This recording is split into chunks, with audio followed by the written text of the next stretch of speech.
The culture war continues to polarize.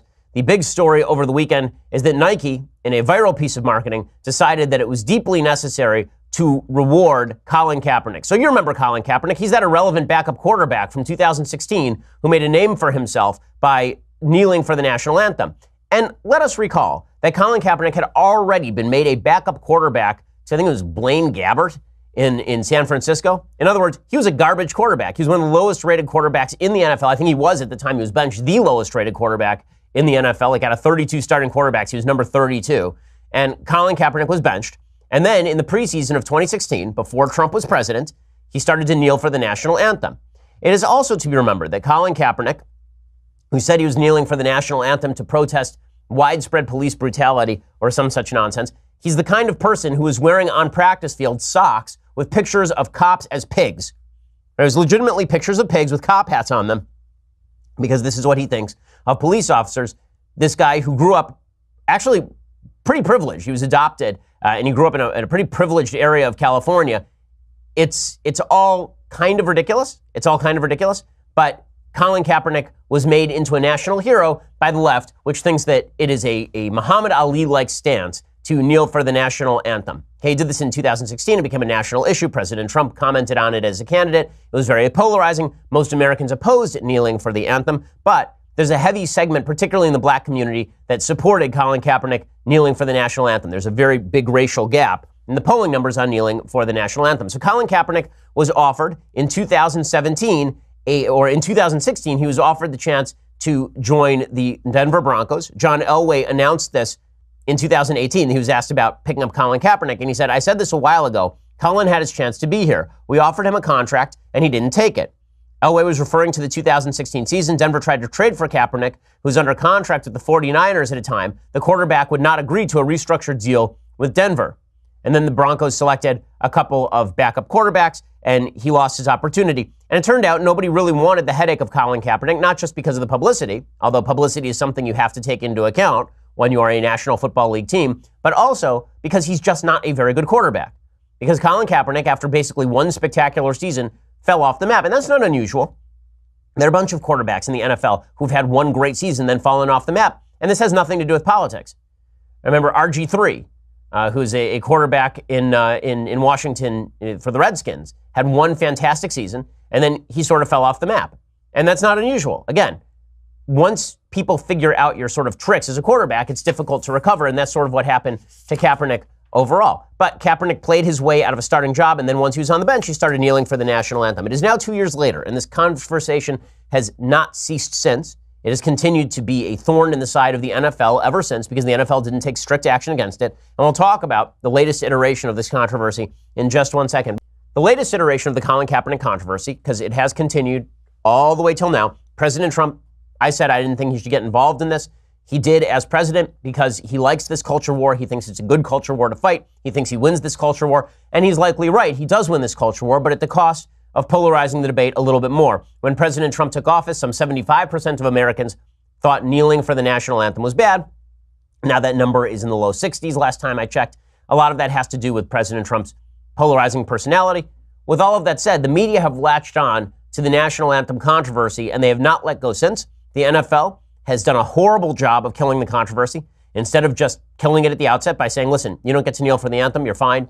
You want to protest in your off hours, enjoy, but you don't get to do it on our fields. Instead of them doing that, they allowed it to happen, they allowed it to fester, and it ended up hurting the NFL in a pretty serious way. The ratings for the NFL have been in decline for the last 2 years. It's been a serious image issue for the NFL. Well, now Nike is jumping into the fray. So Nike decided that they are going to do this huge ad campaign that is going to focus on Colin Kaepernick. He is part of the 30th anniversary of Nike's Just Do It campaign. And here is what the ad looks like. It's a picture of Colin Kaepernick, a close-up of his face in black and white, and says, believe in something, even if it means sacrificing everything. And then there's the Nike swoosh and it says, just do it. Okay, so there's so many elements of this that are just fabulously ironic. First of all, this social justice warrior campaign to sell sneakers produced by small children in Vietnam, presumably. It's kind of hilarious. Watching the entire left resonate around a huge billion-dollar company, a huge corporation that allegedly exploits child labor in third world countries because, hey, Colin Kaepernick. That's pretty hilarious. It is also kind of hilarious that the slogan itself, believe in something, even if it means sacrificing everything, it's a really dumb slogan. In fact, it's basically Thanos' slogan from Avengers Infinity Wars. Believe in something, even if it means sacrificing half of humanity. What you believe is actually the key issue. I mean, if we're actually going to take that slogan seriously, believe in something, even if it means sacrificing everything, it's not about believing in something. It's about what you believe in. The question is, are you believing the right things? Colin Kaepernick is not. He's never provided a shred of data to support his assertions that black people in the United States are being disproportionately shot by police because, in fact, they are not.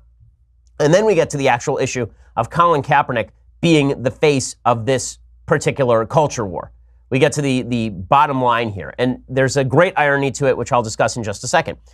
So Colin Kaepernick, again, says believe in something, even if it means sacrificing everything, over his face for the Nike Just Do It campaign. I do love the fact that when you hashtag Just Do It with all the capitals properly utilized, it looks like Just Dolt. But in any case, using Colin Kaepernick, he's a poor example of this because he didn't sacrifice anything. Colin Kaepernick did not sacrifice a thing. If we're going to talk about people who sacrificed in the NFL, there are legitimate former military members in the NFL. Pat Tillman died in the line of duty, working as a soldier in Afghanistan. For the NFL, did Nike do a campaign around him? Of course they didn't, right? They just do it around Colin Kaepernick. And this is for capitalistic reasons. It is to make money. Nike is a corporation. They know we'll be talking about it today. They hope that by right-wingers talking about it, they will drive more people on the left to go out and buy sneakers on the basis of we don't like President Trump. And let's be frank about this. This is an anti-Trump campaign. This rally first started in the 2016 campaign.